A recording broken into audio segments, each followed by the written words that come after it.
네, 검찰이 문재인에 대해서 뇌물수수 혐의로 기소를 했네요. 문재인의 사위 특혜 채용 의혹 관련해서인데요.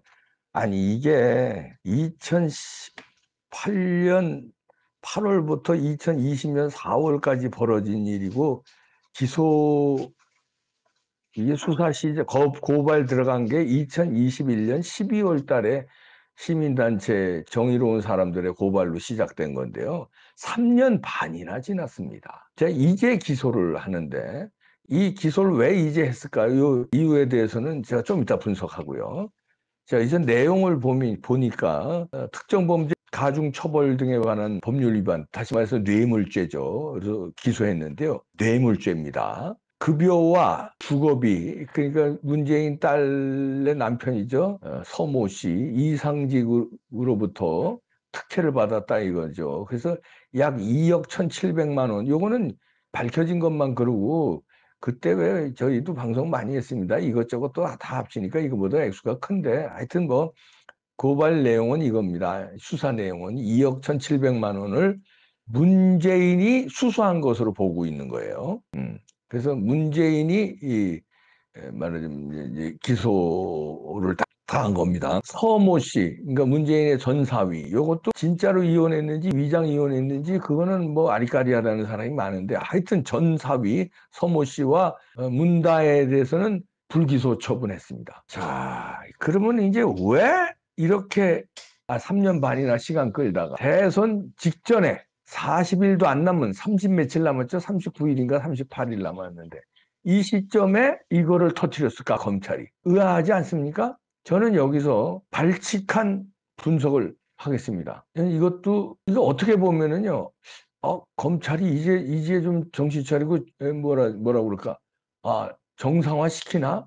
대선 전에 뭔가 털을 걸 다 터나? 이렇게 해석하는 분들이 많을 텐데, 저는 그거 아니라고 봅니다. 이거를 담당하고 있는 검사가 누군지는 모르지만, 아니면 그 뒤에 어떤 힘이 작용했는지는 모르지만, 이것도 이재명 도와주기의 일종 아니냐고 저는 분석해요. 왜냐하면요, 이재명은 지금 잡아낼 수가 없어요. 그러니까 이재명의 그러니까 누더기들, 그러니까 뭐 혹들을 떼주는 거. 그런데 그 혹을 떼주는 게 누가 봐도 이재명에 불리할 것 같이 생각되는 혹들. 그러니까 위장 혹들이죠. 진짜 혹이 아니라 위장 혹들을 제거해 줌으로 해서 유권자들에게는 야, 제대로 심판한다, 보수에 유리하다는 사인을 잘못 이렇게 위장해서 주고, 실제로는 이재명을 도와주는 거다.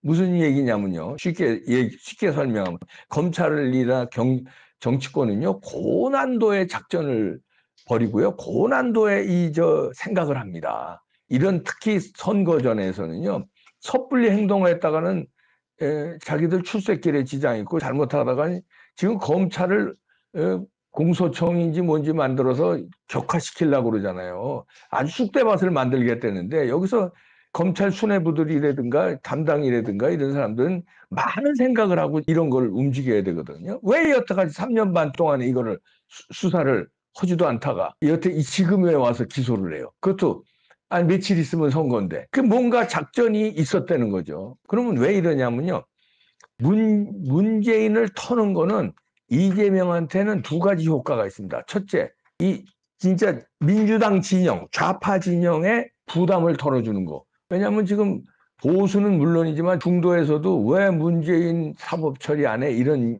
얘기들이 있었거든요. 중도에서도. 왜냐하면은 누가 봐도 뻔한데, 전직 대통령, 예를 들어서 이명박 대통령, 박근혜 대통령, 지금 윤석열 대통령까지 전직 대통령은 다 법적으로 탄압을 받는데, 문재인은 죄가 그렇게 많은데, 일단 우리가 생각나는 죄만 해도 많잖아요.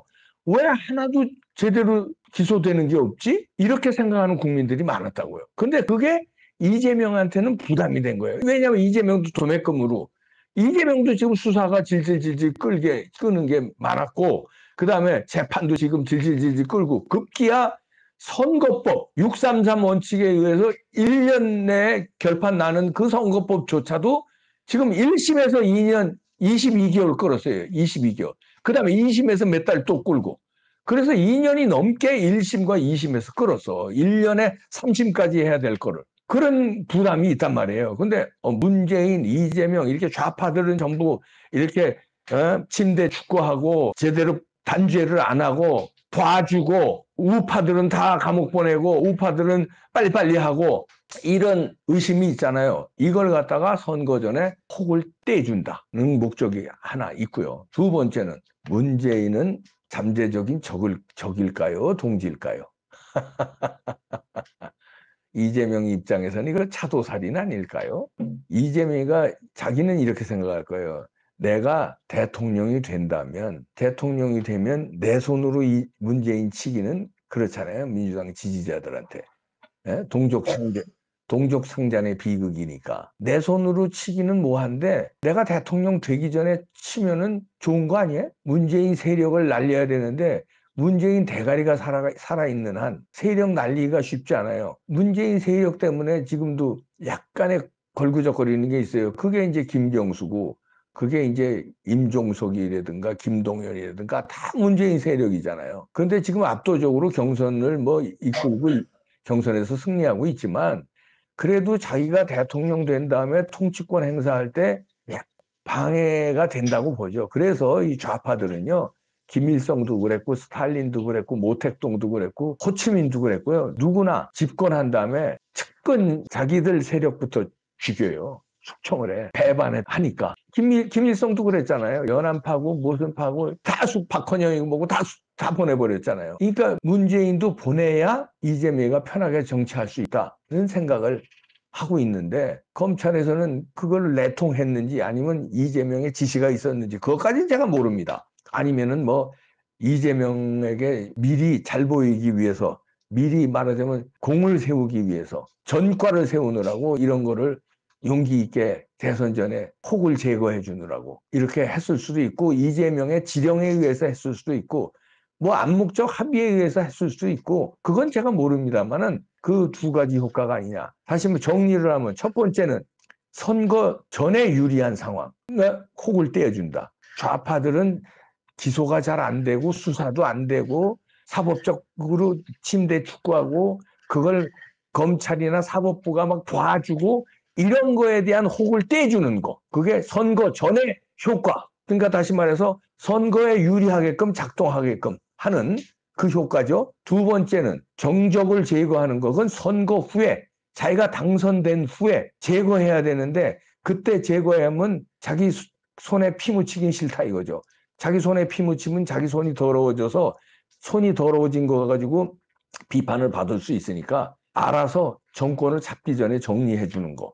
그러니까 정권 전에 1번, 정권 후에 2번으로 문재인 기소 날리는 거 아니냐. 이제 와서 3년 반 만에. 저는 그렇게 해석합니다. 그러니까 어떻게 보면요. 우리가 박수 칠 것 같은데 박수 치는 사람 많더라고요. 보니까. 이거 오늘 아침에 10시쯤 이 속보들이 터지기 시작했거든요. 그랬더니 뭐 평론가들이나 뭐 일부 분석하는 사람들이 이제 말하자면 늦었지만 잘 됐다는 식으로 막 평론을 하던데 저는 그렇게 생각 안 합니다. 아니 물론 문재인 기소해서 감옥 가는 거 잘 된 일이죠. 잘 된 일인데 왜 이제 했을까? 왜 지금 시점일까? 이 퀘스천 마크를 붙여야 돼요. 그리고 이게 우리한테 유리할까 불리할까? 저는 이게 진작에 했으면 유리하죠. 우리가 문재인 세력 날리고 문재인 단죄를 받았어야죠. 근데 지금 하는 건 수상하다. 이게 이재명에게 선거에 유리하게 작용될 가능성도 있고요. 이재명이가 부정선거로 잡은 다음에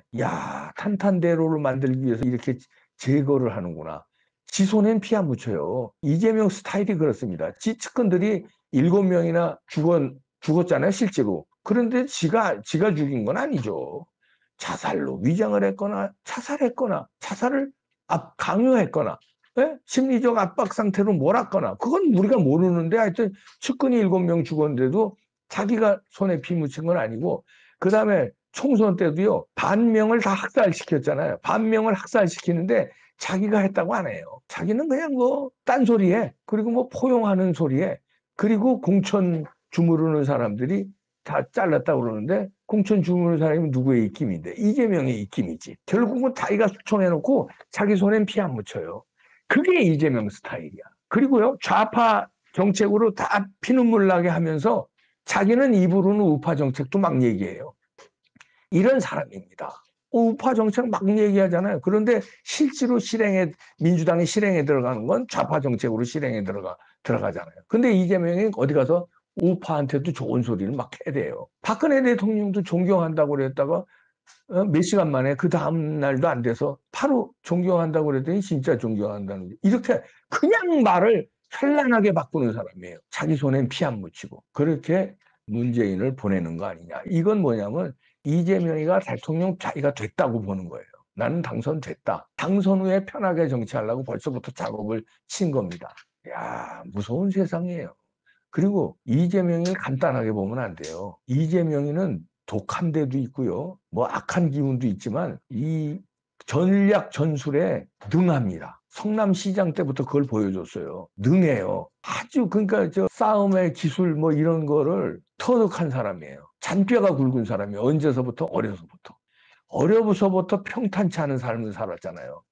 중고등학교도 제대로 제도권에서 공부 안 했고 뭐 검정고시 그리고 뭐 무슨 뭐 여러 가지 소년공 뭐 이런 거 말이 많잖아요.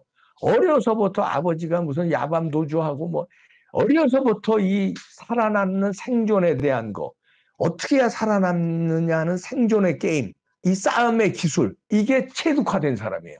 그래서 간단한 적이 아닌데 국힘당은 이재명을 완오브 정치인으로 그냥 저들 같은 정치인의 수로 읽고 감당을 하려고 그러기 때문에 여태까지 감당을 못한 거예요.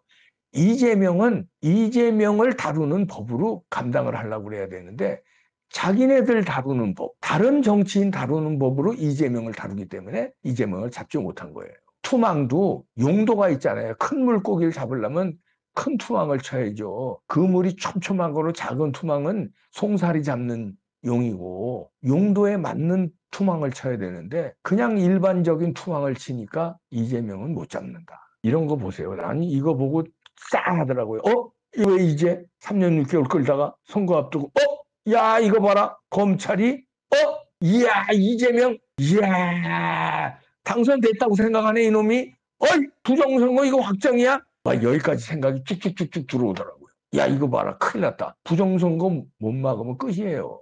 이쪽 팀은요 부정선거 벌써 딱 세팅 끝나서 이대로만 가면 당선인데 당선되자마자 확 몰아붙여야 되니까 미리 정적을 제거하는 거예요. 지금서부터. 그래야 확 몰아붙이죠. 그때 문재인 보내려고 하면은 친문이 반대할 거 아닙니까? 그러면 힘이 빠질 거 아니에요. 민주당에서 친문이 반대하고 그러면. 그러니까 미리 대통령 되기 전에 미리 가지치기 다 해버리고 그냥 대통령 된 다음에는 그냥 이재명의 나라 푸틴과 시진핑 같은 그냥 몰아붙이려고. 야 무섭습니다.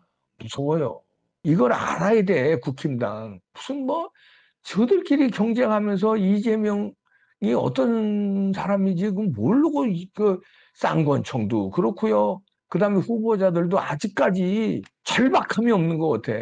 예? 목숨 건 싸움을 해야 된다니까. 이기는 싸움을 하면 안 돼요. 이렇게 하면 이길 것이지 저쪽은 목숨을 걸었는데 이렇게 하면 이길 것이가 통할 것 같아요? 안 통한다니까. 교과서 안 통해요. 선거 공학 같은 소리하고 앉았네. 안 통해. 선거 전략 같은 소리하고 앉았네. 안 통해. 그건 정상적인 선거, 정상적인 정치 상황, 정상적인 후보끼리의 대결에서 통하는 게 그게 무슨 선거 전략이고 선거 공학이고 무슨 개나발이고 경선이고 그렇지. 상대는 그런 사람이 아니라니까. 이재명이야. 이재명을 잡을 수 있는 투망을 쳐야지. 그 급소는 제가 수백 번 얘기하잖아요. 그 급소는 부정선거 잡으면 부정선거를 못하게 협박하면 이재명 당선 못되게 만들 수 있어. 그러면 이재명 잡는 거야. 이번에 선거에서 이재명 떨어뜨리면 이재명 감옥 보내는 거예요. 그러려면 어떻게 해야 되겠어요? 부정선거 못하게 압박하고 선관위 앞에서 국회의원들이 가서 들어놓고 협박하고 제도 바꾸라고 그러고 법으로 안 바꿔도 될 거 지금 할 거 이거 입이 아파 너무 많아서 그거 관철시켜달라고 하고 해야 될 거 아니야. 안 해. 안 해. 그러고 이긴대요. 준비 다 해놨는데 어떻게 이겨. 준비된 걸 부셔야 될 거 아니야. 부정선거 준비한 거를 못 써먹게 부셔야 될 거 아니야. 그래도 이길까 말까야. 에이, 나 미치겠다, 진짜. 그리고 또 하나는 조희대. 조희대가 이 나라의 운명 일부분 가지고 있어요. 이재명 선거법 3심 선거 전에 결단 내야 돼요. 전원합의체로 갔는데 전원합의체로 갔다고 들떠서들 다 좋아하는데 좋아할 일입니까? 좋아하면 돼요? 조희대 믿으면 되겠습니까? 대법원장님, 그럼 믿습니다. 그럼 믿으면은 믿는 만큼 행동해 줘야 될 거 아니에요. 선거 후보 등록 5월 12일인가요? 후보 등록 전에 그 결과 내주세요. 그래야 이재명이 선거에 못 나가게 되면 민주당도 다른 사람이라도 선거에 나가야 될 거 아니야. 에? 부전승으로 국힘당하게 할 순 없잖아. 아, 이거 너무 좋은 소린가? 어? 그러면 5월 12일 전에 결판 내줘요. 그 조희대 대법원장이 왜 못해? 1심, 2심에서 2년을 끌었는데 633 원칙이라며.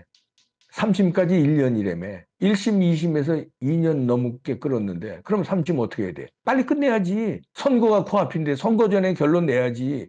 누가 반대? 선거 전에 결론 낸다는데. 후보 등록 전에 결론 내야지. 민주당한테도 좋은 거야. 김동연이가 나가든가 김경수가 나가든가 해줘야 될 거 아니야. 조희대에 달렸습니다. 역사는 조희대를 어떻게 평가할까요? 이번에 그렇게 제대로 해주면은 그 김명수가 말아먹은 사법부를 조희대 대법원장이 정상화했다. 사법 역사에 중요한 사람이 됩니다. 그런데 이것도 질질질질 끌고 선거 후로 남긴다? 허는 척만 하고 전원합의체 척만 하고 남긴다? 그럼 역사에 완전히 역적으로 몰릴 거예요. 그 다음에 이상한 법이 아닌 이상한 심판으로 해서 전원합의체로 갔음에도 불구하고 권순일 재판대처럼 그렇게 한다? 그러면 역사의 그 역적이 아니라 현존에서 역사까지 안 가고 아마 큰 어마어마한 일이 벌어집니다. 자세히 얘기 안 할게요. 조희대 대법원장한테 달렸습니다. 그리고 부정선거 막으면 이길 수 있어요. 아, 답답하다.